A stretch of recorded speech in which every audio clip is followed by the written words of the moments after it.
Hello दोस्तों, आज हम लोग पढ़ेंगे क्लास 6 की पॉलिटिक एनसीईआरटी का चैप्टर 9 यानी कि अध्याय 9 और ये इसका आखिरी चैप्टर है। इसके बाद हम लोग नया शुरू करेंगे हिस्ट्री या फिर ज्योग्राफी हम लोग शुरू करेंगे। ज्योग्राफी शुरू करेंगे क्लास 6 की, ठीक है। तो ये इसका आखिरी चैप्टर है क्लास 6 की पॉलिटी का, ठीक है। तो इसको हम लोग पढ़ लेते हैं। इसका जो चैप्टर का नाम है शहरी क्षेत्र में आजीविका। इससे पहले वाले चैप्टर में हम लोगों ने ग्रामीण क्षेत्र के जो आजीविका है उसके बारे में समझा था।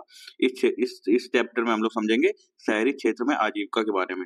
ठीक, तो चलिए इसको शुरू करते हैं। यहाँ पे एक ये चित्र बना हुआ है, इसको आपको ध्यान से देखना है। उसके बाद इसको पढ़ते हैं। इसको इस चित्र में आप क्या देख रहे हैं? आप पहले ही ग्रामीण क्षेत्रों के लोगों के कार्यों के बारे में पढ़ चुके हैं। ठीक, हम लोग पढ़ चुके हैं। अब पिछले पाठ में दिए गए ग्रामीण क्षेत्र के कार्यों के चित्र से इस चित्र की आपको तुलना करनी, क्योंकि ये शहरी क्षेत्र का है। ठीक, शहर का एक भाग दूसरे भाग से अलग होता है।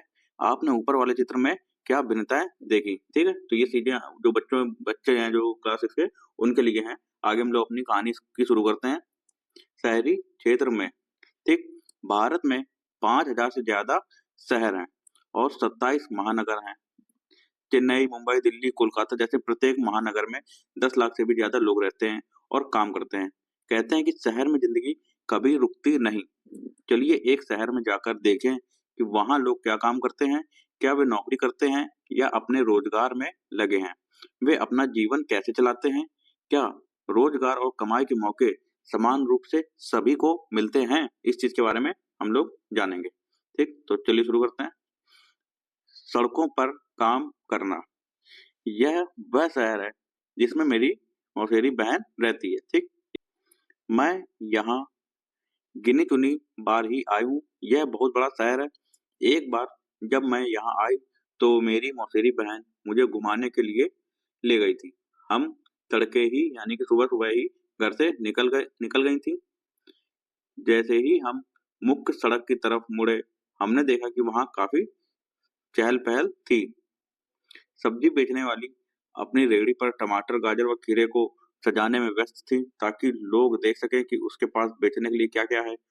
उसके बगल में फुटपाथ पर एक फूल वाली बैठी थी। वह सुंदर, रंगीन व तरह तरह के फूल बेच रही थी। हमने उससे लाल और पीला गुलाब खरीदा। सड़क के दूसरी तरफ पटरी पर एक व्यक्ति अखबार बेच रहा था और वह चारों ओर से लोगों से घिरा हुआ था। हर कोई अखबार को पढ़ना चाहता था। वहां से बसें जोर जोर से हॉर्न बजाती हुई गुजर रही थी। ऑटो रिक्शा स्कूल के बच्चों से ठसाठस भरे हुए थे। पास के पेड़ के नीचे एक मोची छोटे से पिन के बक्से से अपना सामान निकाल रहा था। वहीं सड़क के किनारे नाई अपना काम शुरू कर चुका था। उसके पास एक ग्राहक पहले से ही था जो सुबह सुबह दाढ़ी बनवाना चाहता था। सड़क से थोड़ी दूर जाकर एक औरत ठेला गाड़ी में प्लास्टिक की बोतलें, डिब्बे, बालों के पिन व चिमटी ले जा रही थी। वहीं पर एक दूसरा व्यक्ति घर घर बेचने के लिए साइकिल पर सब्जियां ले जा रहा था। हम उस जगह पर आ गए जहां रिक्शे वाले एक कतार में खड़े होकर ग्राहक का इंतजार कर रहे थे। हमने एक को बाजार जाने के लिए तय किया। बाजार वहां से 2 किलोमीटर पर था। ठीक, अब हम लोग ये समझते हैं इसकी कहानी किसकी, बच्चू मांझी जो कि एक रिक्शा वाला है, उसको समझते हैं। मैं बिहार के एक गांव से आया हूँ जहां मैं मिस्त्री का काम करता था। मेरी बीवी और 3 बच्चे गांव में ही रहते हैं। हमारे पास जमीन नहीं है। गांव में मिस्त्री गिरी का काम लगातार नहीं मिलता था। जो कमाई होती थी वह परिवार के लिए पूरी नहीं पड़ती थी। जब मैं शहर पहुंचा तो मैंने यह पुराना रिक्शा खरीदा और इसका पैसा किस्तों में चुकाया। यह काफी साल पहले की बात है। रोज सुबह बस स्टॉप पर पहुंच जाता हूं और ग्राहक जहां भी जाना चाहे उन्हें वहां छोड़ देता हूं। फिर रात को 8-9 बजे तक रिक्शा चलाता हूँ। मैं शहर की एक कॉलोनी में आसपास करीब 6 किलोमीटर तक रिक्शा चलाता हूँ। दूरी के हिसाब से हर ग्राहक मुझे 10-30 रुपए तक देता है, 10 से 30 रुपए तक देता है। जब तबीयत खराब हो जाती है तब मैं यह काम नहीं कर पाता। उन दिनों कमाई बिल्कुल नहीं हो पाती। मैं अपने दोस्तों के साथ किराए के कमरे में रहता हूँ। वे सब वे सब पास की फैक्ट्री में काम करते हैं। रोज 200-300 रुपए तक मेरी कमाई हो जाती है, जिसमें से 100 से 150 रुपए खाने और किराए पर खर्च हो जाते हैं। बाकी मैं परिवार के लिए बचा लेता हूँ।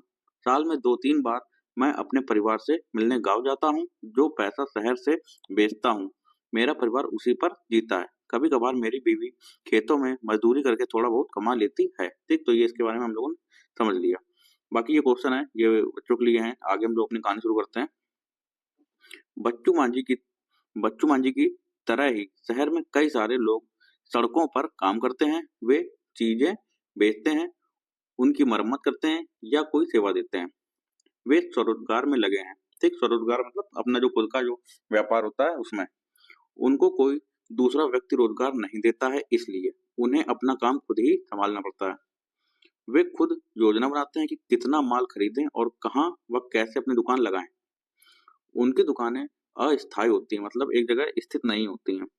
कभी कभी तो टूटे फूटे गत्ते के डिब्बों या बक्सों पर कागज फैलाकर दुकान बन जाती है, या खंभों पर तिरपाल या प्लास्टिक चढ़ा लेते हैं। वे अपने ठेले या सड़क की पटरी पर प्लास्टिक बिछाकर भी काम चलाते हैं। उनको पुलिस कभी भी अपनी दुकान हटाने को कह देती है। उनके पास कोई सुरक्षा नहीं होती। कई ऐसी भी जगह हैं जहां ठेले वालों को घुसने ही नहीं दिया जाता। ठेले वाले जो चीजें बेचते हैं वे अक्सर घर पर उनके परिवार वाले बनाते हैं। परिवार वाले चीजों को खरीद कर, साफ करके, छांट करके बेचने के लिए तैयार करते हैं। उदाहरण के लिए, जो सड़कों पर खाना या नाश्ता बेचते हैं वह ज्यादातर घर पर ही बनाया जाता है। अहमदाबाद शहर के एक सर्वेक्षण में पाया गया कि काम करने वालों में से 12% लोग सड़कों पर काम कर रहे थे। ठीक, आगे हम लोग इस चित्र के बारे में देखें। अक्सर शहर में काम करके आजीविका चलाने वाले कामगारों को मजबूरन सड़कों पर ही रहना पड़ता है। चित्र में ऐसी जगह दिख रही है जहां दिन के वक्त कामगार अपना सामान रख जाते हैं और रात में वहीं खाना बनाते हैं। ठीक, तो ये आप देख सकते हैं, यहाँ पे कामगार वगैरह रहते हैं, यहीं पे खाना बनाते हैं, यहीं रहते हैं। आगे हम लोग पढ़ें। हमारे देश के शहरी इलाकों में लगभग 1 करोड़ लोग फुटपाथ और ठेलों पर सामान बेचते हैं।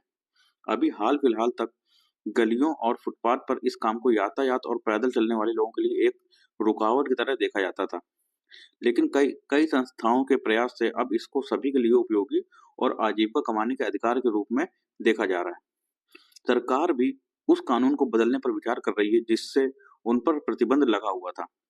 कानून में बदलाव आने से उनके पास काम करने की जगह होगी और यातायात एवं लोगों का आवागमन भी सहज रूप से हो पाएगा।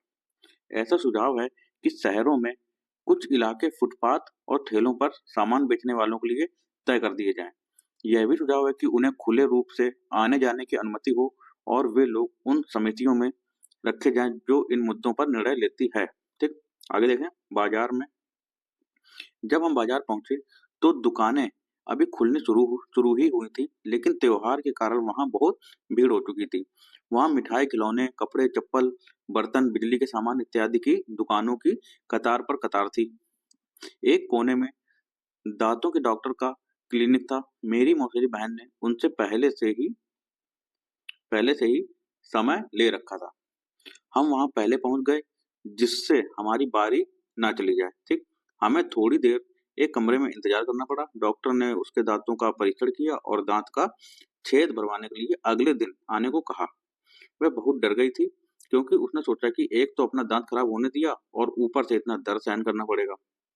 डॉक्टर के यहाँ से हम सिले हुए कपड़ों के एक शोरूम पर गए क्योंकि मैं कुछ सिले सिलाए कपड़े खरीदना चाहती थी। इस शोरूम की 3 मंजिलें थीं और हर मंजिल पर अलग तरीके के कपड़े थे। हम तीसरी मंजिल पर पहुंचे जहां लड़कियों के कपड़े रखे हुए थे। अब देखें बड़ी दुकान में हरप्रीत के बारे में बताया गया। पहले मेरे पापा और चाचा एक छोटी दुकान पर काम करते थे इतवार को। ठीक, इतवार को और त्योहारों के समय मैं और मेरी माँ उनकी मदद करते थे। मैंने कॉलेज की पढ़ाई पूरी करने के बाद वहाँ काम करना शुरू किया। अब मेरी पत्नी वंदना और मैं यह शोरूम चलाते हैं। अब देखें वंदना के बारे में। हमने कुछ साल पहले यह शोरूम खोला। मैं एक ड्रेस डिजाइनर हूँ। मैंने तरह तरह के फैशन के कपड़े बनाने की पढ़ाई की है, लेकिन आजकल लोग कपड़े सिलवाने की जगह सिले सिलाए यानी कि रेडीमेड कपड़े खरीदना पसंद करते हैं। इसलिए मेरा ध्यान इस बात पर ज्यादा रहता है कि कैसे इन रेडीमेड कपड़ों को आकर्षक रूप से सजाकर रखा जाए।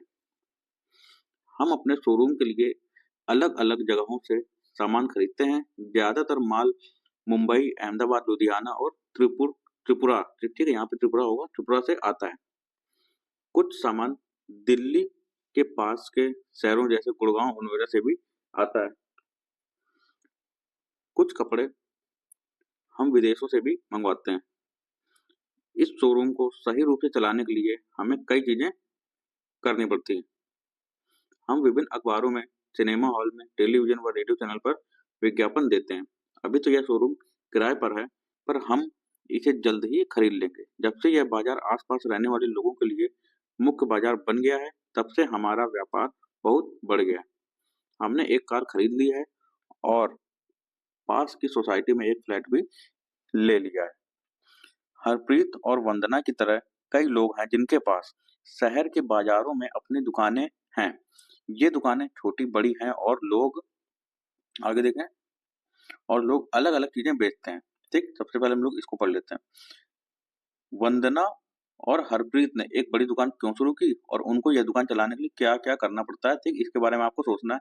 आगे है, एक बड़ी दुकान के मालिक से बात कीजिए और पता लगाइए कि वे अपने काम की योजना कैसे बनाते हैं। क्या पिछले 20 सालों में उनके काम में कोई बदलाव आया है। ठीक, ये सारी चीजें भी एक सोचने वाली चीजें हैं, जिससे ताकि जो है दिमाग में इस तरह की चीजें ज्यादा चलें और जो है समझ अपनी बढ़े। जो बाजार में सामान बेचते हैं और जो सड़कों पर सामान बेचते हैं, उनमें क्या अंतर है, ये भी चीजें आपको इसके लिए विचार करना है। आगे देखें, ज्यादातर व्यापारी अपनी दुकान या व्यापार खुद संभालते हैं। वे किसी दूसरे की नौकरी नहीं करते, लेकिन वे खुद कई लोगों को मैनेजर या सहायक की तरह नौकरी पर रखते हैं। ये पक्की दुकानें होती हैं जिनके पास नगर निगम से व्यापार करने के लिए लाइसेंस होता है। नगर निगम यह निश्चित करता है कि सप्ताह में कौन से दिन बाजार बंद रहेगा। उदाहरण के लिए, इस बाजार में दुकानें बुधवार को बंद रहती हैं। इस बाजार में छोटे-छोटे दफ्तर और अन्य दुकानें भी हैं जो बैंक, कुरियर इत्यादि की सेवाएं देती हैं। ठीक, यहाँ से आपको एक चीज समझनी है कि नगर निगम जो है निश्चित करता है कि कौन से दिन बाजार बंद रहेगा और कौन से दिन खुला रहेगा। ठीक, आगे देखें, फैक्ट्री में मैं अपने एक कपड़े पर जरी का काम करवाना चाहती थी जो मुझे एक खास मौके पर पहनना था। मेरी बहन ने कहा कि वह निर्मला को जानती है, जो एक कपड़े सिलने की फैक्ट्री में काम करती है।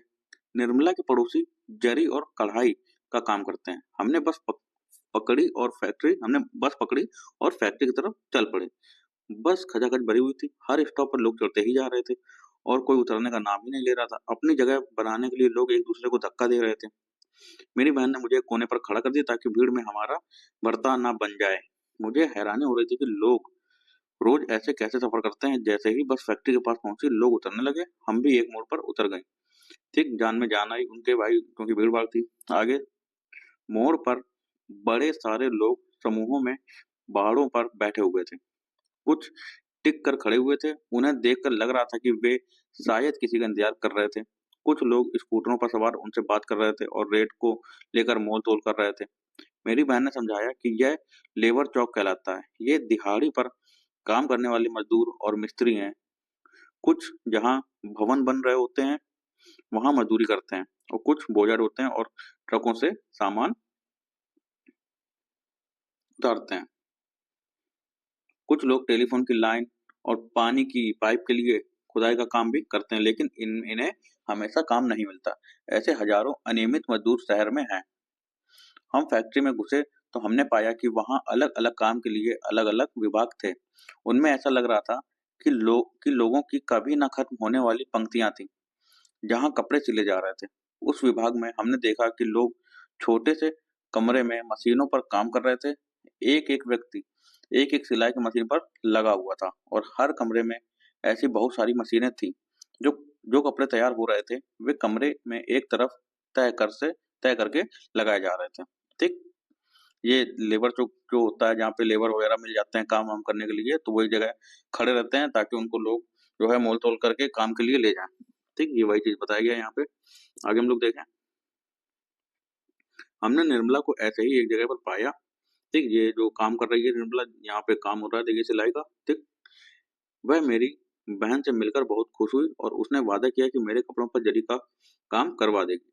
निर्मला कपड़े निर्यात करने वाली एक कंपनी में दर्जी का काम करती है। निर्यात जो जो कंपनी होती है, निर्यात का मतलब होता है कपड़े बाहर भेजना किसी और जगह पे। ठीक, जिस फैक्ट्री में वह काम करती है वहां अमेरिका, इंग्लैंड, जर्मनी और नीदरलैंड जैसे देशों के लोगों के लिए गर्मी के कपड़े सिले जाते हैं। ठीक, अब आपको मैप में इन सब चीजों को देख लेना है कि ये सब कहाँ पे हैं। ठीक, जर्मनी, नीदरलैंड की लोकेशन देख लेनी है।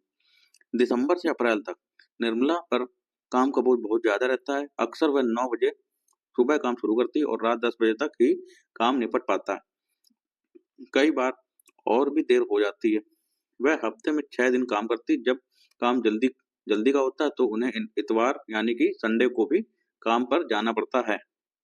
निर्मला को रोज 8 घंटे काम करने के 280 रुपए मिलते हैं और अतिरिक्त 100 रुपए देर तक काम करने का मिलता है। ठीक, जून तक काम खत्म हो जाता है तो फैक्ट्री वाले इन दर्जियों की संख्या घटा देते हैं। निर्मला को भी निकाल दिया जाएगा। हर साल करीब 3 से 4 महीने के लिए उसके पास काम नहीं रहता है। निर्मला की तरह ज्यादातर कारीगर अनियमित रूप से काम में लगे हुए हैं, मतलब उनको उनको काम पर तभी आना होता है जब मालिक को जरूरत होती है।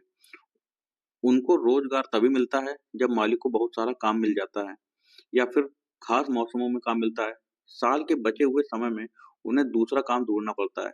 निर्मला की तरह की नौकरियां स्थायी नहीं होती। अगर कारीगर अपनी तनख्वाह या परिस्थितियों के बारे में शिकायत करते हैं तो उन्हें निकाल दिया जाता है।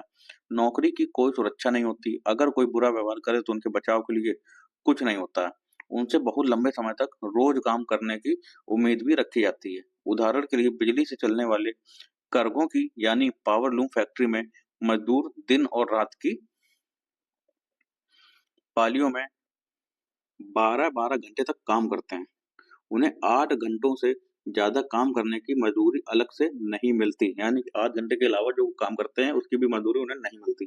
12-12 घंटे काम करते हैं। ठीक, अब ये देखते हैं आपको क्या लगता है कि फैक्ट्री या छोटे कारखाने मजदूरों को अनियमित रूप से काम पर क्यों रखते हैं। ठीक, ये चीजें आपको सोचनी है। निर्मला जैसे मजदूरों की काम करने की परिस्थितियों का निम्न के आधार पर विवरण दीजिए, जैसे काम के घंटे, कमाई, काम करने की जगह, सुविधाएं, साल भर में रोजगार के दिनों की संख्या। ठीक, ये सब चीजें।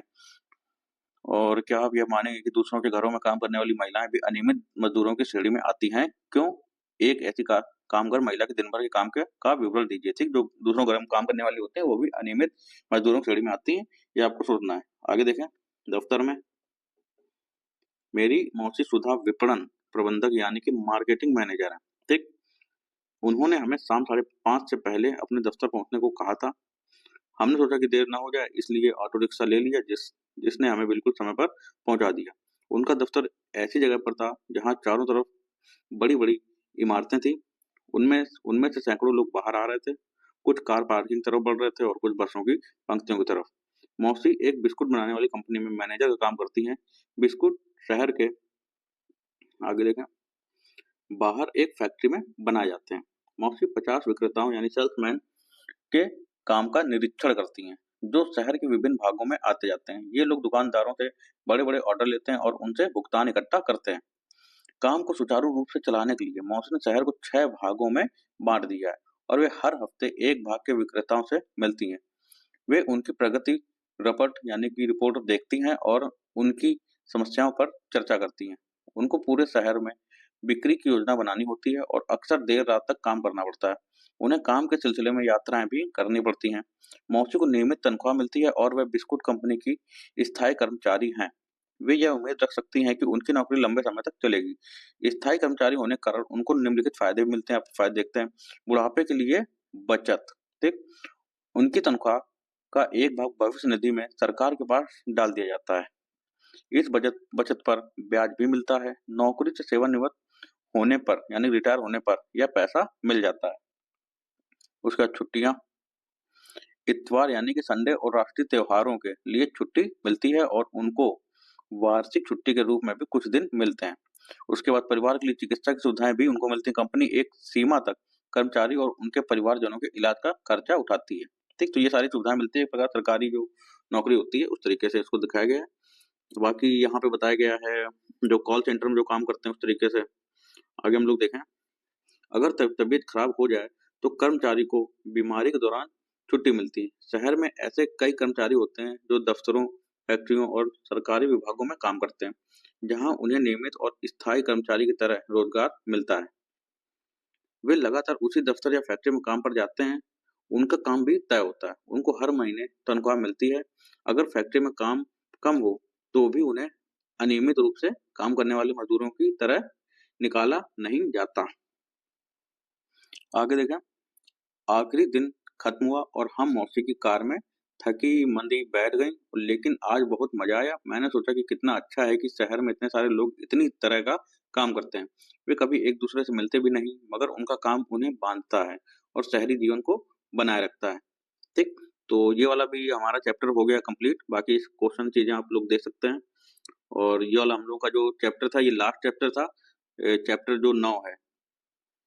तो हम लोगों ने इसको कंप्लीट कर लिया है। अब हम लोग शुरू करेंगे ज्योग्राफी की एनसीईआरटी। ठीक है, तो मिलते हैं अगले वीडियो में, तब तक के लिए धन्यवाद।